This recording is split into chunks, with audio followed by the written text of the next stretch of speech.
We had a script already written for That the three of you wrote? Yeah, the three of us wrote in the church.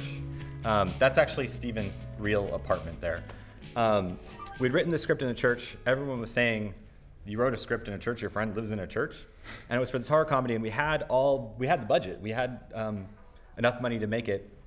And we were just about ready to pull the trigger, and I was actually at Stuart Stern's screenwriting workshop. Stuart Stern wrote Rebel Without a Cause, and the workshop's only on sort of your personal connection to your work. And I realized that, I think the three of us realized that while we were intellectually invested in this horror comedy idea, it wasn't, we didn't feel personally connected to it. And so we stopped and we realized, like, what do we know? We know what it's like to, for our friend to live in a church.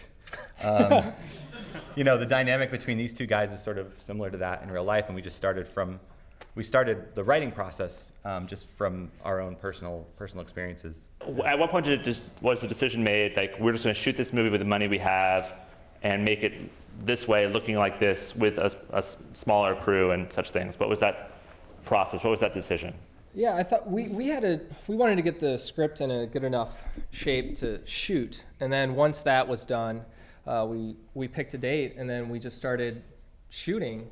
It was really hard to do, just to pick that date and to rally your friends. But once we did that, we shot about 40 pages of the movie, and from there, that's where we found the rest of the financing. So we wanted to take our time. We wanted to sort of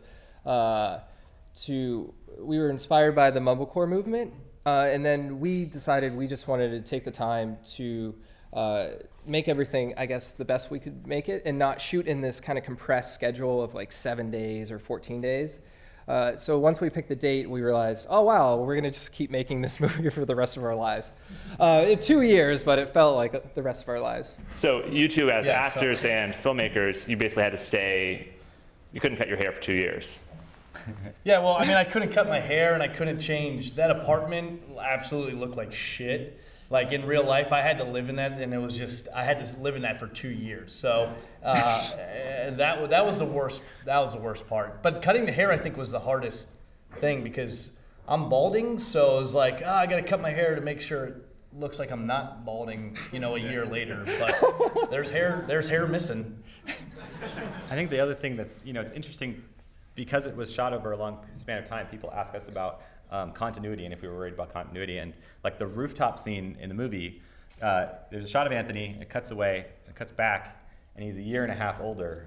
And we just figured, if people notice that, we've totally screwed something else up. You can't really tell either, but I don't know. Do you guys tell? Talk about the decision for black and white, because I think that also probably bought you a little bit of, perception that it's, that everything fits together better when there's two choices. Yeah. And I mean, I just love black and white movies, but the main choice was just, well, first of all, like when you have a low budget, you can do whatever you want. And so it's like, we can choose to do black and white, and we don't have to worry about, a studio breathing down our neck saying like, why are you doing this?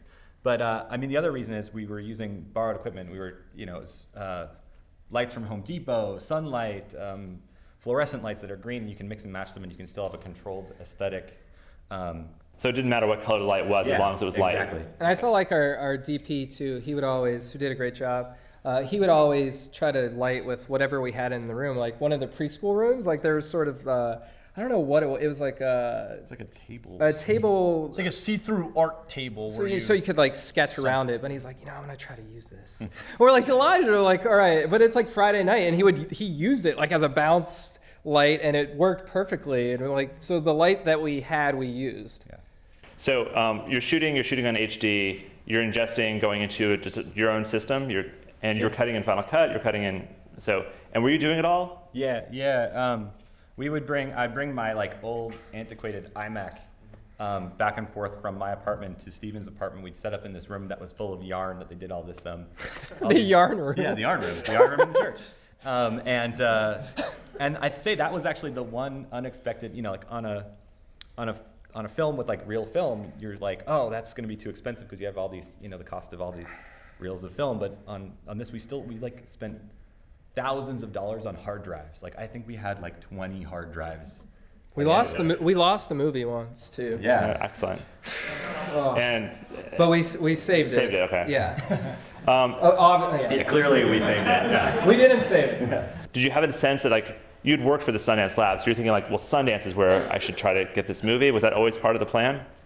I mean, I think the plan for any independent film is you have to submit it to Sundance. I used to work for the screenwriting labs. I made the popcorn, and He's a good popcorn maker. Yeah, I made popcorn and photocopied scripts, and that's how I met John. Yeah, when you work there, you can't actually submit your films to the festival. They have like this conflict of interest policy. So I had this opportunity where I could leave my job that I really loved. But I had this opportunity that was actually a really great opportunity, and I left because we could then submit the movie to Sundance. Even submitting it, I knew the chances were so low because so many films that are really great don't get in. But the plan, going back to it, the plan was always to submit to Sundance, and then to see what happened after that, and then deciding to release it ourselves. That sort of came towards the end because when we first started making the movie, it was a completely different market, a completely different time. Yeah. I mean, we also looked at the movies of our size that weren't getting distribution, and we just said, oh man, we want people to see our film, and we were passionate about our film enough to where we're just, we're doing things like this, special engagements, and we've booked over, 10 colleges, I think, at this point. Launching off of Sundance was sort of the main, like you said, it really helped us, and it's helping us now within, our distribution strategy, which is nice. When I first became aware of the movie, you already had a really good website set up. You already had a way that people could buy the DVD like the day it premiered at Sundance. How close up to the deadline were you cutting that? I mean, was that a last-minute call? No, we had planned, but we didn't plan on. We finished the movie like on January 8th, I think is when we finished the movie. And we had to get the DVDs manufactured. Like I basically had to make the DVD overnight. And the DVD's really cool, by the way. It has all these special features and deleted scenes. And I think we have the most deleted scenes in an independent film ever. Yeah. Because we shot for 2 years. We're like, oh, all right, we're going to shoot that scene again. But it's like an hour of deleted scenes. There's like a whole nother movie there. There's a whole nother movie. It's way better. And too bad no one here can actually buy that DVD. Oh, they can. Good segue. Yeah, we're selling them cheaper here in the lobby for $10. On the website it's $20, but since you guys bought a movie ticket, you can buy it for $10. Total budget. Under $50,000. Were you one of the films that sold through YouTube? Yeah, we were. It's still up there, and it was cool. I mean, I feel like for all of these different opportunities that are presented to us, really, it's like for a movie of our scale, we just want people to know about it, and we want people to see it. Like, let's say one of you guys talks to one of your friends, which I hope you do, and say, hey, I saw this movie the other night. If your friend goes, oh, I've heard of that, then it was totally worth it. Yeah, and I think one of the coolest parts of YouTube, they sat down with us at Sundance for like 2 hours, and they talked about our experience. This is what we could have done. You could have done this better, and they were listening to us, which was really kind of great. So you think that next year's festival there might be better opportunities for people doing that? I hope they have. I hope they do it next year, and I think it's gonna. I think if they do it, they'll learn from our experience.